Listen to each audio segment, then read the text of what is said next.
Corona virus की उत्पत्ति को लेकर जो अब सवाल खड़े हो रहे हैं पूरे ही विश्व में, उसको लेकर चाइना लगातार अब घिरता जा रहा है। एक तरफ जहां चाइना शुरुआत से ये कहता आया है कि वुहान वायरस या फिर इस कोरोना वायरस की उत्पत्ति में उसका कोई भी हाथ नहीं है, वहीं दूसरी तरफ वो निष्पक्ष रूप से जांच कराने के लिए भी अभी तक तैयार नहीं हुआ। ये भी अपने आप में एक सच्चाई है। वहीं अब भारत भी साफ तौर पर यह कह चुका है कि कोरोना की उत्पत्ति के बारे में पता लगाना बेहद ज़रूरी है, और अमेरिका भी इस सोच में उसके साथ खड़ा हुआ नजर आ रहा है। तो इसीलिए अब डब्ल्यूएचओ की चिंताएं भी बढ़ती हुई नजर आ रही हैं, क्योंकि एक इल्ज़ाम डब्ल्यूएचओ के ऊपर भी लगा है कि कहीं ना कहीं उसने चाइना का साथ दिया है इस चीज़ को छुपाने में या इस चीज़ को दबाने में। अब देखना यह होगा कि इन चीज़ों को लेकर जो विश्व में खुलासे हो रहे हैं उनके बारे में। कोरोना वायरस को लेकर चीन काफ़ी समय से वैसे भी दुनिया के निशाने पर लगा हुआ है। ये वायरस कैसे पैदा हुआ और कैसे इसने दुनिया को अपनी चपेट में लिया, इसे लेकर अलग अलग दावे सबके सामने आते हैं। अब एक स्टडी में सामने आया है कि चाइना के वैज्ञानिकों ने वुहान इंस्टीट्यूट ऑफ टेक्नोलॉजी में कोविड-19 के वायरस को तैयार किया था। दावा है कि रेट्रो इंजीनियरिंग के जरिए चीनी वैज्ञानिकों ने दुनिया को ऐसा दिखाने की कोशिश करी कि वायरस मानव निर्मित नहीं बल्कि चमगादड़ से आया है। डेली मेल की खबर के मुताबिक ब्रिटेन के प्रोफेसर एंगस डेलगिश ने और नॉर्वे के वैज्ञानिक डॉक्टर बिर्गर सोरेनसन ने दावा किया है कि उनके पास 1 साल से भी ज़्यादा वक्त से चीन में वायरस के रेट्रो इंजीनियरिंग के सबूत है। प्रोफेसर डगलिश लंदन में सेंट जॉर्ज यूनिवर्सिटी में कैंसर के विज्ञान के प्रोफेसर हैं।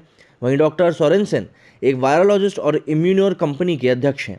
उनकी कंपनी कोरोना की वैक्सीन तैयार करने में जुटी हुई है। स्टडी के मुताबिक वुहान लैब में जानबूझकर डेटा को पहले से छुपाया गया और फिर बाद में नष्ट करने का प्रयास भी किया गया। जिन वैज्ञानिकों ने इसे लेकर आवाज़ उठाई थी उन्हें या तो चुप करा दिया गया या फिर वो गायब करा दिए गए। उन्होंने बताया कि कोरोना सैंपल्स के अध्ययन के दौरान उन्होंने एक खास फिंगरप्रिंट को भी ढूंढा था। ये लैब में वायरस के साथ छेड़छाड़ के बाद ही संभव है। डगलिश और सोरेनसन का कहना है कि उन्होंने स्टडी के नतीजों को प्रकाशित करना चाहा तो कई साइंटिफिक जर्नल ने उनको मना कर दिया। गौरतलब है कि कोरोना वायरस की शुरुआत में माना गया था कि ये वायरस चमगादड़ों से मनुष्य में फैला है। हालांकि बाद में बहुत से लोगों को ये मानना है कि वायरस को चीन के वुहान में स्थित प्रयोगशाला में ही बनाया गया था। मतलब कि लोग ये साफ तौर पर मानते हैं कि ये वायरस मानव निर्मित है और ना कि इसको कोई प्राकृतिक तरीके से ये बना है।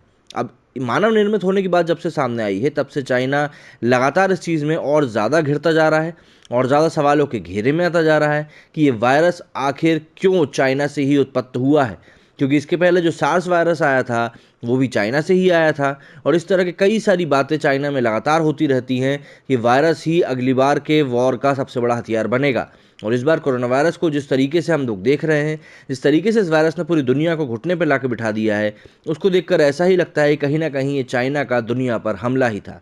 अब देखना होगा कि आगे चलकर चाइना से और क्या बातें निकल कर सामने आती हैं या चाइना की कम्युनिस्ट पार्टी सभी बातों को दबाने में एक बार फिर से कामयाब हो जाती है। मेरे स्टूडियो में फिलहाल इतना ही। जय हिंद, जय भारत।